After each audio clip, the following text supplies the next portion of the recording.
ونصلي على رسوله الأمين المكين الحنين الكريم الرؤوف الرحيم. أما بعد، فأعوذ بالله من الشيطان الرجيم. بسم الله الرحمن الرحيم. والذي جاء بالصدق وصدق به أولئك هم المتقون. صدق الله ومولانا العظيم. وبلغنا رسوله النبي الكريم الأمين، ونحن على ذلك من الشاهدين والشاكرين. إن الله وملائكته يصلون على النبي يا أيها الذين آمنوا صلوا عليه وسلموا تسليما. اللهم صل وسلم على سيدنا مولانا محمد وبارك وسلم وصل عليه. الصلاة والسلام عليك يا سيدي يا رسول الله وعلى آلك وأصحابك يا سيدي يا حبيب الله. اللہ تعالیٰ کی حمد و ثنا اور حضور رحمت عالم نور مجسم شفیع معظم صلی اللہ علیہ وآلہ وسلم کی بارگاہ اقدس میں ہدیہ درود و سلام عرض کرنے کے بعد انتہائی واجب التعظیم و تکریم معزز و محترم و محتشم حضرات سامعین،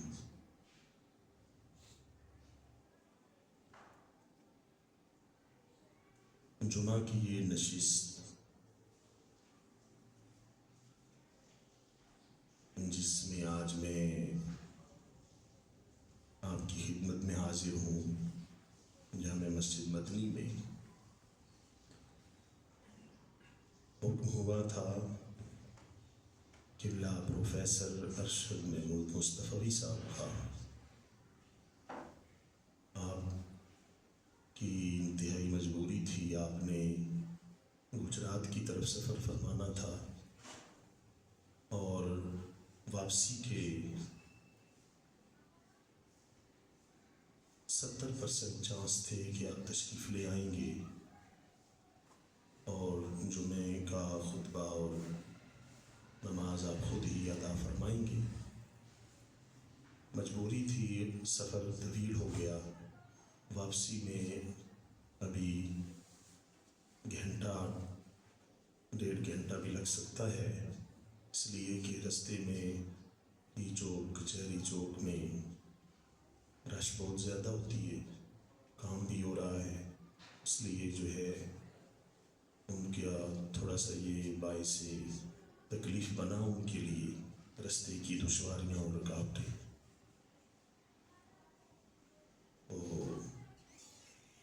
جناب مجتبیٰ صاحب کو بھی آگاہ فرما دیا تھا پروفیسر صاحب نے کال کر کے۔ اللہ تعالیٰ سے دعا کرتے ہیں کہ اللہ تعالیٰ قبلہ ڈاکٹر صاحب کی راستے کی تمام رکاوٹیں اور تمام تکالیفیں جتنی بھی ہیں وہ دور فرمائے اور آپ کو خیریت پائے تکمیل تک اور منزل مقصود تک پہنچائے۔ سورہ توبہ کی سورہ زمر کی آیت نمبر 33 تلاوت کرنے کا شرف حاصل کیا ہے۔ اللہ تعالیٰ قرآن میں فرماتا ہے والذی جاء بالصدق، وہ جو سچ لے کر تشریف لائے، وصدق بہ، اور وہ جنہوں نے اس سچ لے کر آنے والے کی تصدیق کی، اولئک هم المتقون، وہی متقین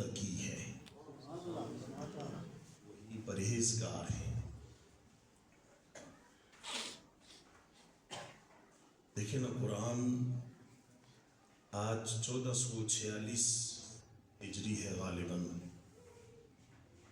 اور ہمیں جب ہم اس قرآن کو کھولتے ہیں، قرآن کو پڑھتے ہیں اور اس کی تلاوت کرتے ہیں، تو ہمیں یہ 1400 سال پیچھے حضور کا وہ دور اور حضور کا وہ بچپن، وہ لڑکپن، اور حضور کی وہ نبوت، اور حضور علیہ السلام کی ان غلاموں کا عشق اور محبت، یہ قرآن کے لفظ لفظ سے ہمیں وہ منظر نظر آ رہے ہوتے ہیں۔ کبھی اس گہرائی سے قرآن پڑھ کر دیکھیے، کبھی اس انداز میں قرآن کی تلاوت کیجیے کہ جب حضور تشریف لائے اور سچ کے ساتھ حضور تشریف لائے اور اللہ کی برہان بن کر تشریف لائے، تو تصدیق کرنے والے اس آیت مبارکہ کی تفسیر میں حضرت مولا علی مشکل کشا شیر خدا ہیں، مفسر ہیں، اور دیگر مفسرین نے اس آیت کی تفسیر کی۔ وہ کہتے ہیں کہ سچ لے کر آنے والے نبی مکرم تھے اور سچ کی تصدیق کرنے والے حضرت ابوبکر صدیق تھے۔ والذی جاء بالصدق وصدق به اولئک هم المتقون۔ تقوی اور پرہیزگاری اور محبت رسول کا عالم کیا تھا؟ اپنا سب کچھ حضور پر قربان کر دیا، اپنا تن، من، دھن، وقت، صحت، جوانی، مال، اپنی اولاد اور اپنے والدین کو بھی، ان سے بھی بڑھ کر حضور سے محبت تھی صدیق اکبر کی۔ یہ وہ صحابی ہیں جن کے والد بھی صحابی، جو خود بھی صحابی، جن کی اولادیں بھی صحابی۔ اور قرآن مجید کی سورہ توبہ کی آیت نمبر 40 میں اللہ فرماتا ہے الا تنصروه فقد نصرہ اللہ اذ اخرجہ الذین کفروا ثانی اثنین اذ ہما فی الغار اذ یقول لصاحبہ لا تحزن ان اللہ معانا۔ جب غار سور کی طرف ہجرت تھی، جب حضور کی مکہ سے مدینہ کی طرف، سواریاں پہلے تیار تھی، غلام پہلے سے تیار تھا، اور ایک دن سے نہیں کئی دنوں سے تیاری کر رہا تھا۔ حکم ہوا صدیق چلنا ہے، آقا ہم تو کب سے حاضر ہیں۔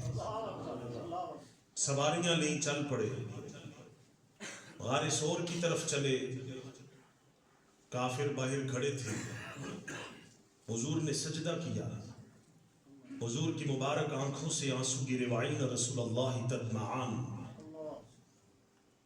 آنسو مبارک جب مٹی پر گرے، اس ریت پر رب نے فرمایا یہی ریت اٹھا کر باہر کفار کی طرف پھینک دیجئے، آپ کی آنسوؤں کی برکت سے ہم سب کو اندھا فرما دیں گے۔ پھر ان کی آنکھیں اندھی ہو گئیں، مصطفیٰ کریم ان کے بیچ میں سے گزر گئے، مولا علی بستر رسول پر رہ گئے، صدیق اکبر ساتھ چل پڑے، غار سور میں تشریف لے گئے۔ اب اس غار میں تشریف فرما ہے اور غار کی صفائی ہوتی ہے، اس کے جتنے سوراخ ہیں وہ بند ہوتے ہیں، اور ایک سوراخ میں ایڑی ابوبکر صدیق رکھ لیتے ہیں، اور اسی سوراخ میں ایک سانپ چھپا ہوتا ہے، اور وہ سانپ کب سے انتظار کر رہا ہے۔ حضرت موسیٰ علیہ السلام نے اپنی قوم کو واعظ کیا تھا، فرمایا تھا کہ نبی آخر الزمان تشریف لائیں گے، غار سور میں 3 دن 3 راتیں گزاریں گے، وہاں ایک سانپ ہوگا جو رسول اللہ کا دیدار کرے گا۔ موسیٰ علیہ السلام کی قوم میں ایک سانپ بھی سن رہا تھا، یہ وہی سانپ تھا جو غار سور میں آ کر بیٹھ گیا تھا، اور اس نے دیدار بھی کیا، اور کافر آ گئے، دھانے پر کھڑے ہو گئے،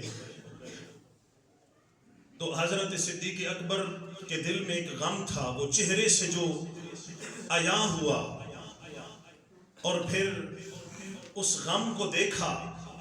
فرمایا کہ اذ یقول لصاحبہ، وہ دو تھے، ان میں سے ایک کہنے لگا صاحب سے کہ غم نہ کر، لا تحزن ان اللہ معانا، اے میرے صاحب غم نہ کر، بے شک اللہ ہمارے ساتھ ہے۔ آپ اندازہ لگائیے، جس کے ساتھ رب ہوتا ہے، رب کعبہ کی قسم ہے، جس کی ساتھ رب ہو، ان اللہ معانا، دنیا کی کوئی طاقت بھی اسے کبھی تباہ نہیں کر سکتی، اور جسے رب بچانا چاہتا ہے اسے کوئی مار نہیں سکتا۔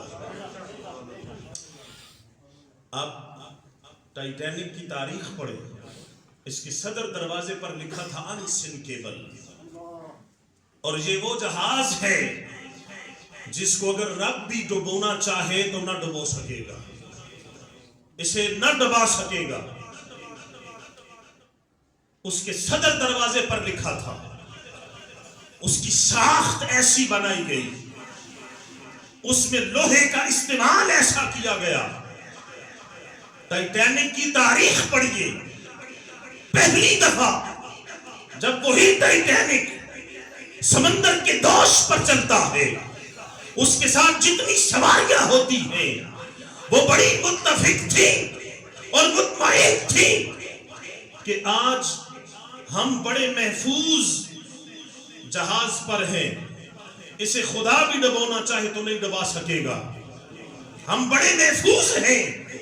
لوگوں، وہ پہلی دفعہ جب سمندر کے دوش پر چلا تو سمندر کی لہروں نے اسے دبوچ کر جب اپنی سینے کی آغوش میں لے لیا تو وہ ڈوبتے ڈوبتے بتا رہا تھا، لوگوں تم کہتے ہو جسے رب مارنا چاہے اسے کوئی بچا نہیں سکتا، اور تم کہتے ہو کہ رب اسے مار نہیں سکتا، دیکھو میں ڈوب رہا ہوں، بچا لو مجھے۔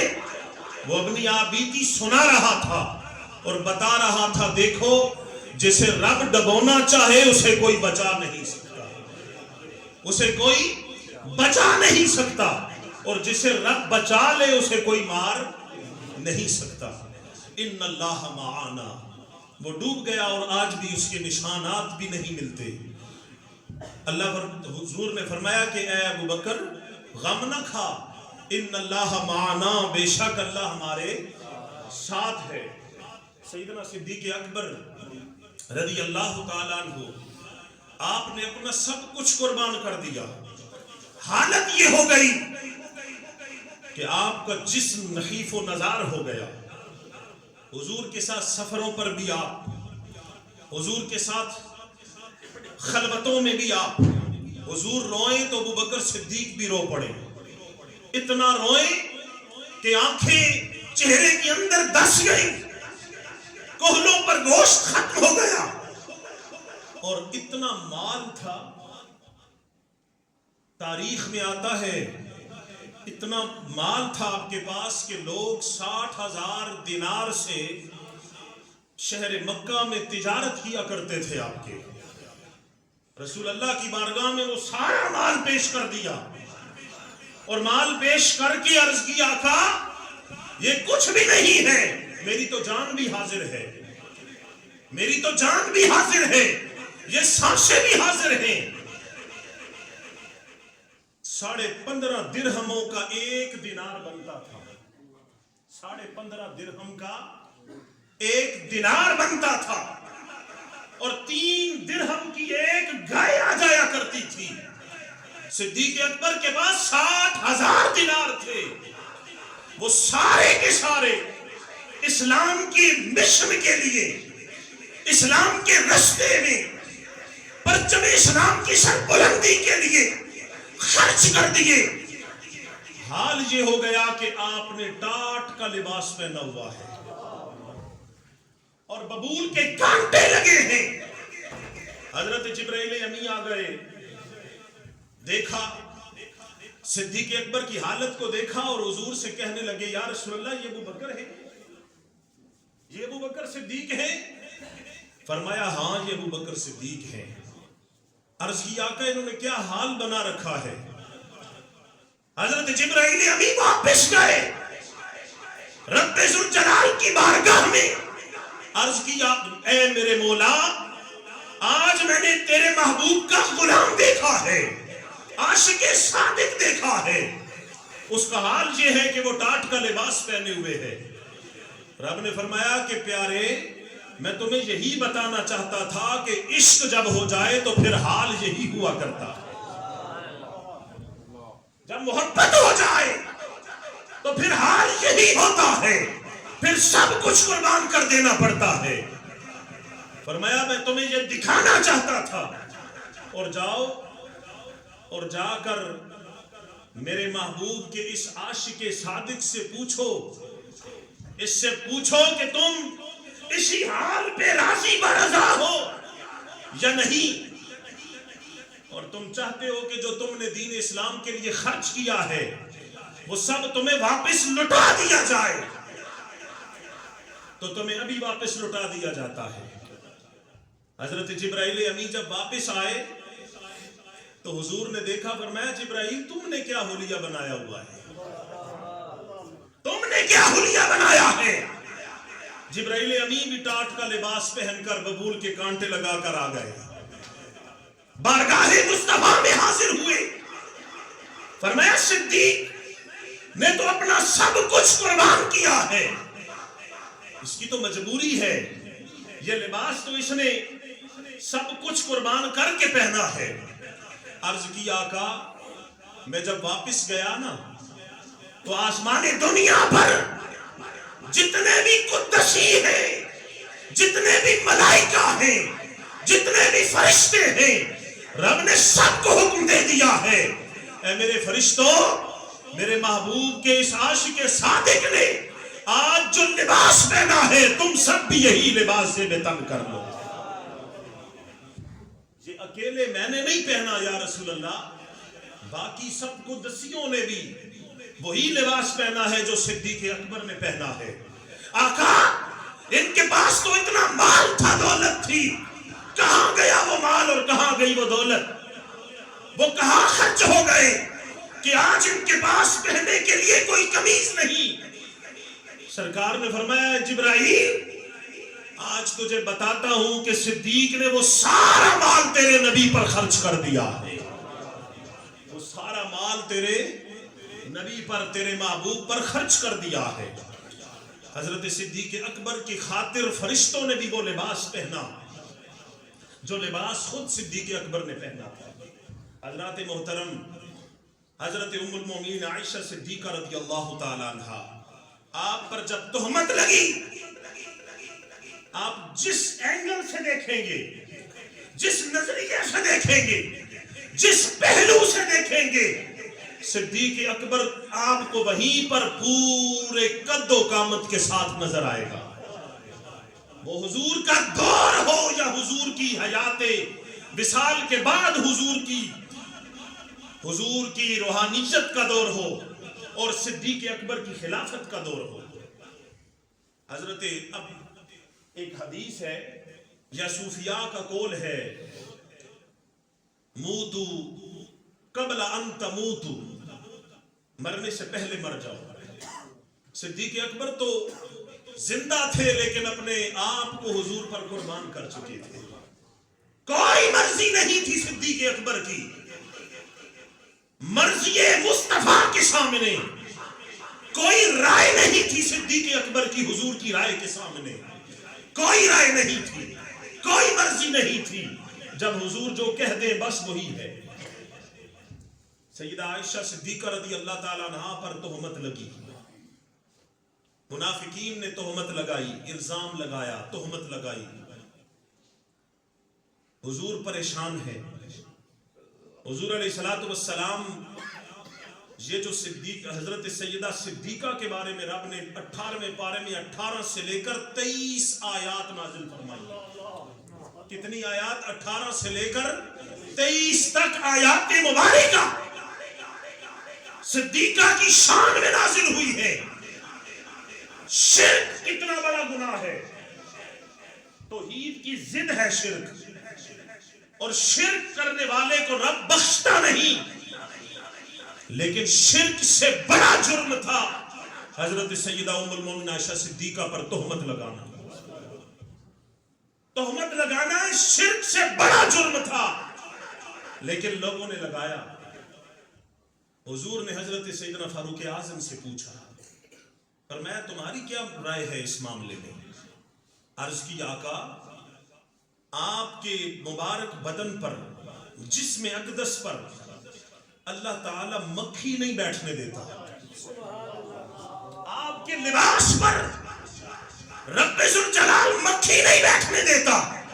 وہ کب گوارا کرتا ہے کہ آپ کا جو جوڑا ہے ام المومنین عائشہ صدیقہ ہے، وہ اس کی غیرت کو قبول ہی نہیں. جو ایک مکھی جس میں پاک پر بیٹھنے نہیں دیتا، وہ اس جوڑے کو ہتک میں وہ اس طرح کر سکتا ہے؟ سرکار نے حضرت مولا عثمان سے پوچھا، حضرت عثمان غنی سے پوچھا، تمہاری رائے کیا ہے؟ عرض کی آقا، جس رب نے آپ کے جسم اقدس کا سایہ نہیں بنایا کہ آپ کے سائے پاک پر کسی غیر کا پاؤں پڑ جائے، رب ذوالجلال کی غیرت کو یہ گوارا نہیں کہ آپ کے سائے کو رب نے پیدا نہیں کیا. وہ کب چاہتا ہے کہ آپ کی پیاری زوجہ ام المومنین عائشہ صدیقہ رضی اللہ تعالیٰ عنہا کہ اس معاملے میں وہ پھر یہ جو کہتے ہیں اس معاملے میں وہ قریب بھی کرے. حضرت مولا علی سے حضور نے پوچھا، فرمایا علی تو کیا کہتا ہے؟ حضرت مولا علی مشکل کشا کہنے لگے، آقا آپ کی نالین مبارک پر ایک مرتبہ کوئی گندگی لگ گئی تھی، نجاست لگ گئی تھی. رب نے فوراً جبرائیل کو بھیجا تھا، جبرائیل امی کو فوراً بھیجا. جو رب آپ کے جوتے مبارک سے گندگی لگنے نہیں دیتا، وہ آپ کے جوڑے کے ساتھ کی گندگی برداشت کر سکتا ہے؟ اب چوتھی نمبر پر حضرت ابوبکر صدیق تھے. فرمایا صدیق بتاؤ تم کیا کہتے ہو؟ حضرت صدیق اکبر رونے لگے. باپ بھی ہے صدیق، ایک بیٹی کا باپ بھی ہے اور غلام مصطفیٰ بھی ہے. باپ کا دل نرم ہوتا ہے نا بچوں کے لحاظ سے. بیٹی کا معاملہ تھا، کوئی بات کہہ دیتے. عرض کی آقا میری کوئی مرضی نہیں ہے. موتو قبل ان تموتو، آپ اس معاملے کو، اس جملے کو یہاں سمجھیے. آقا میری کوئی مرضی نہیں. آپ کہیں گے کہ یہ معاملہ ہوا ہے تو میں کہوں گا ہوا ہے. آپ کہیں گے نہیں ہوا تو صدیق کہے گا نہیں ہوا. بچوں کی تربیت والدین کو پتہ ہوتی ہے. صدیق اکبر کو پتہ تھی، اپنی بیٹی کی تربیت کا پتہ تھا، لیکن وہ تربیت عائشہ کو نہیں دیکھ رہے تھے، وہ تو مرضی مصطفیٰ کو دیکھ رہے تھے. مرضی کیا ہے رسول اللہ کی؟ حضور خاموش ہو گئے. رب نے یہ سارا معاملہ دیکھا نا تو فرمایا محبوبہ تجھے بولنے کی ضرورت نہیں ہے، اب ہم بول کر بتائیں گے. اب ہم بول کر بتائیں گے. الطیبات للطیبین والطیبون للطیبات. پاک مردوں کے لیے پاک عورتیں اور پاک عورتوں کے لیے پاک مرد ہوا کرتے ہیں. ام المومنین عائشہ صدیقہ رضی اللہ تعالیٰ عنہا وہ پاک خاتون ہیں، اسی لیے ان کے لیے دولہا محمد رسول اللہ کو چنا گیا. اسی لیے دولہا رسول اللہ کو چنا گیا. ان کا دولہا خود محمد رسول اللہ ہے. حضور کے وصال کے بعد اب آئیے قرآن کی ایک اور آیت لیتے ہیں. وَمَا نَقَمُوا مِنْهُمْ إِلَّا أَنْ أَغْنَاهُمُ اللَّهُ وَرَسُولُهُ مِنْ فَضْلِهِ. اللہ تعالیٰ اور اس کا رسول جسے چاہے غنی کر دے، جسے چاہے غنی کر دے. وہ اپنے فضل سے غنی کرتے ہیں. آپ نے گھروں میں کاروبار پر، دفتروں میں، مکانوں میں، دکانوں میں، گاڑیوں پر لکھا ہوتا ہے ھذا من فضل ربی، یہ میرے رب کا فضل ہے۔ لوگوں، خدا کا فضل نہ ہو تو کوئی کام نہیں رہتا۔ حضرت سخی سلطان باہو فرمایا کرتے تھے، نہ میں شیر نہ پا چھٹاکی، نہ میں شیر نہ پا چھٹاکی، نہ میں پوری سرسائی ہوں، نہ میں تولا نہ میں ماشا، گل رتیاں وچ آئی ہوں، رتی ہوا بچ تولا او بھی پوری نہ ہی ہوں، تول پورا تا ہوسی باہو جدو ہوسی فضل الہی ہوں۔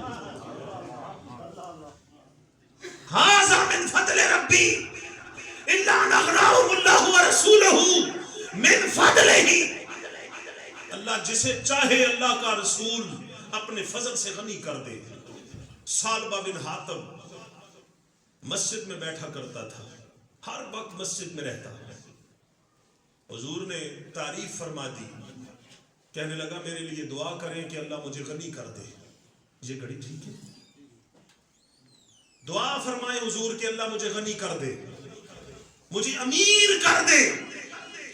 سرکار نے فرمایا یہ دعا نہ کرواؤ، اگر تم غنی ہو گئے نا تو یہ مسجد چھوٹ جائے گی تم سے، پھر تم پہلی صف کے نمازی ہو، اذان دیتے ہو، نماز پڑھتے ہو، پہلے صف کے نمازی ہو، تکبیر اولا رہ جائے گی، تکبیر اولا رہ جائے گی، یہ دعا نہ کرو۔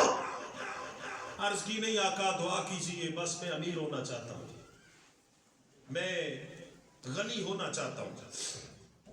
محبوب علیہ السلام نے دعا فرما دی، اے اللہ اس کو غنی کر دے۔ اب حضور بار بار کہہ رہے تھے لیکن وہ نہیں مانا، دعا ہو گئی، ایک بکری لے لی، ایک بکری سے بچے ہوئے 2 4 10 20 50 100 200 300 بکریوں کا ریوڑ لگ گیا۔ اب وہ جب بکریاں زیادہ ہوتی گئیں، نمازیں چھوٹتی گئیں، ایک نماز چلی گئی، دوسری گئی، تیسری گئی، کرتے کرتے وہ ہفتے کا نمازی رہ گیا، جمعے کا نمازی رہ گیا۔ اب بکریوں کا جب ریوڑ زیادہ ہو گیا تو وہ بکریاں مدینے سے لے کر باہر چلا گیا، بکریاں زیادہ ہو گئی، ریوڑ اتنا ہو گیا کہ ہر طرف بکری ہی بکری ہے۔ اللہ کے رسول نے غنی کر دیا۔ اب وہ جب وہ نماز کے لیے نہیں آتا تو حضور پریشان ہوتے اور حضور اس کے لیے دکھی ہوتے۔ صحابہ سے فرماتے میں کہتا تھا کہ ثعلبہ کی نمازیں رہ جائیں گی، ثعلبہ کا جمعہ رہ جائے گا۔ پھر وہ وقت آیا کہ وہ جمعہ بھی رہ گیا، اس کا نمازیں بھی رہ گئی، وہ مدینے سے باہر جنگل کی طرف نکل گیا، بکریوں کے ریوڑ میں مشغول ہو گیا، امیر ہو گیا، غنی ہو گیا۔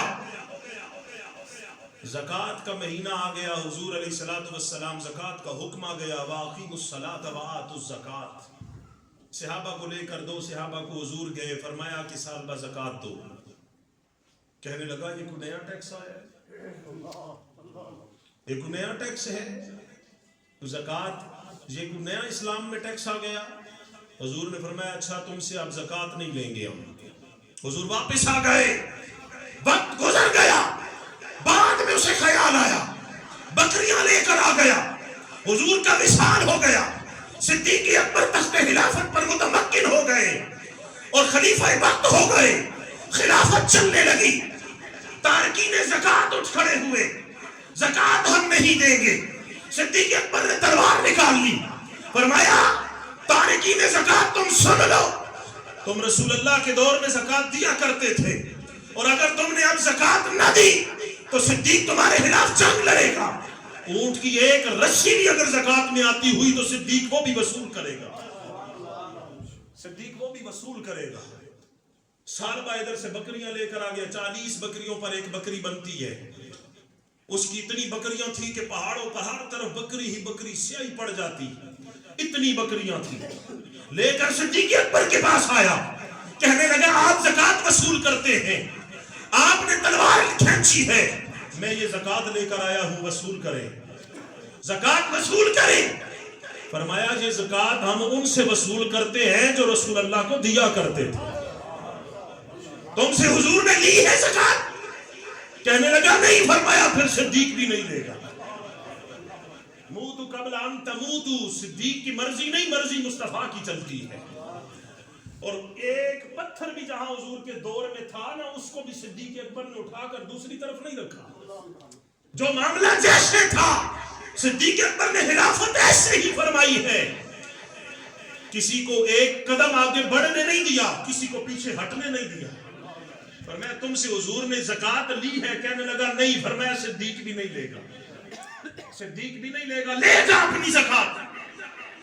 حضرت سیدنا فاروق اعظم کے دور میں آیا، زکات لے لیجئے. آپ نے فرمایا تم سے رسول اللہ نے لی تھی؟ کہا نہیں. فرمایا صدیق نے لی تھی؟ کہا نہیں. فرمایا آج تم سے عمر بھی زکات نہیں لے گا. اس لیے لوگوں خدا کا شکر ادا کیا کرو کہ اللہ تمہیں عطا کرتا ہے، اور زکات شکر ادا کر کے دیا کرو، خوش ہو کر دیا کرو کہ اللہ تم سے لے رہا ہے. اللہ دیتا ہر کسی کو ہے، لیتا کسی کسی سے ہے. دیتا ہر کسی کو ہے، لیتا کسی کسی سے ہے. ایسے دین تیرے قربان جائے. اللہ نے تجھے جتنا دیا، جب مانگا تو تو گھر کا سارا سامان اٹھا کر بارگاہ مصطفیٰ میں لے آیا. تبوک پڑھیے، غزوہ تبوک پڑھیے. حضرت سیدنا فاروق اعظم سے حضور نے پوچھا تو کہنے لگے آدھا مال لے کر آیا ہوں. صدیق اکبر سے پوچھا، کہنے لگے یہ جو گاڑیوں پہ لکھا ہوتا ہے نا گھروں میں بھی، اللہ نبی وارث، اللہ نبی وارث. یقین جانیے یہ صحیح عقیدے کی عکاسی ہے. کوئی یہ نہ کہے شرک ہو گیا، اللہ کی قسم شرک نہیں. یہی عقیدہ صدیق اکبر کا عقیدہ ہے. صدیق بتا گھر پر چھوڑ کر کس کو آیا ہے؟ بڑے آرام سے کہنے لگے یا رسول اللہ، اللہ نبی، گھر میں اللہ کے رسول کو چھوڑ آیا. اللہ نبی وارث، میں اللہ نبی کو وارث کر کے آیا ہوں. پروانے کو ہے چراغ تو بلبل کو ہے پھول بس، صدیق کے لیے ہے اللہ کا رسول بس. صدیق اکبر رضی اللہ تعالیٰ عنہ اپنا سب کچھ قربان کر دیا. اس لیے نماز پڑھتے ہیں نا اگر، تو آپ خوش نصیب ہیں کہ اللہ آپ کو اپنی بارگاہ میں بلا رہا ہے. وہ نہ لینا چاہے تو کوئی دے سکتا ہے؟ ادھر کتنے جناب بڑے بڑے اعلانات ہوتے ہیں، حکم آرڈر جاری ہوتے ہیں کہ یہ کر دیا ہم نے، یہ قانون بنا دیا، یہ قانون بنا دیا. اللہ کی قسم جو رب کے قانون ہیں اس پر چلتے رہو گے تو تم ہی لوگ کامیاب ہو جاؤ گے. اللہ اکبر. اس لیے اگر زکات دے رہے ہیں تو خوش ہو کر دیا کریں کہ اللہ نے دیا ہے اور اللہ مانگ رہا ہے. یہ اللہ تعالیٰ کہتا ہے میرے بندوں کو دو، غرباء میں تقسیم کرو. اس لیے ہم پر کوئی حد نہیں لگی. سالبہ پہ حد لگی تھی تو وہ دیتا تھا، آگے قبول کرنے والا کوئی نہیں تھا. اس لیے جب دے رہے ہوتے ہیں تو شکر کیا کریں کہ اللہ رسول کو قبول کر رہے ہیں. شکر ادا کیا کریں کہ ہمارا قبول ہو رہا ہے. اور اگر وہ قبول نہ کرے تو ہم اس مال کا کیا کریں، اس نماز کا کیا کریں کہ جو قبول نہیں ہے. اس لیے سجدہ دیتے ہیں تو شکر ادا کیا کریں کہ اللہ تیرا شکر ہے سجدہ قبول ہو گیا. حضرات گرامی، ڈاکٹر صاحب ہماری یہ خوش بختی ہے کہ پروفیسر صاحب کی جگہ آج یہاں بیٹھے اس قابل نہیں ہیں جو الفاظ ملفوظات جو تعریف توصیف کر سکے. اللہ تعالیٰ اس کو قبول اور منظور فرمائے. کل بروز ہفتہ بعد نماز عصر تا مغرب رحمان پارکنگ میں ڈاکٹر صاحب کا جو درس قرآن ہوتا ہے وہ انشاءاللہ وہ بھی ہوگا. آپ احباب سے گزارش ہے کہ آپ بڑھ چڑھ کر حصہ لیا کریں. یقین جانیں ڈاکٹر صاحب ایک بہت بڑی نعمت ہے آپ سب کے لیے. قبلہ شیخ الاسلام ڈاکٹر طاہر القادری صاحب نے بڑا ورک کیا.